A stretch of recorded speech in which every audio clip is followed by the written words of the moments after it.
નમસ્કાર મિત્રો, મારી પીઆર ગુજરાતી ચેનલમાં તમારું સ્વાગત છે। મિત્રો, અત્યારે હાલની સૌથી મોટી અને દુઃખદ ખબર સામે આવી રહી છે। ત્યારે મિત્રો વહેલી સવારે થયું નિધન। જી હા મિત્રો, આપને જણાવી દઈએ કે કેનેડાના મિસેસોંગના ઓન્ટારિયો શહેરમાં એક શીખ વેપારીની બેરહેમીથી હત્યા કરવામાં આવી હતી। પ્રાપ્ત માહિતી પ્રમાણે ઉત્તરાખંડના બાજપુરના મૂળ વતની મિસેસોંગ રાજ્યના ઓન્ટારિયોમાં એક સફળ વેપારી હતા।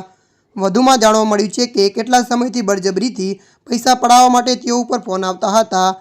તેઓ અંગે પોલીસને માહિતી પણ આપી હતી, પરંતુ પોલીસે કોઈ પગલાં લીધા ન હતા। ત્યારે મિત્રો મળતી માહિતી અનુસાર આપને જણાવી દઈએ કે બુધવારે અરજીતસિંહ પોતાની ઓફિસની બહાર બસની રાહ જોતા ઊભા હતા। તેઓ ઘરે જવા નીકળ્યા હતા। તેઓમાં અજાણ્યા હુમલાખોરોએ તેમની ઉપર ચાર ગોળીઓ છોડી હતી।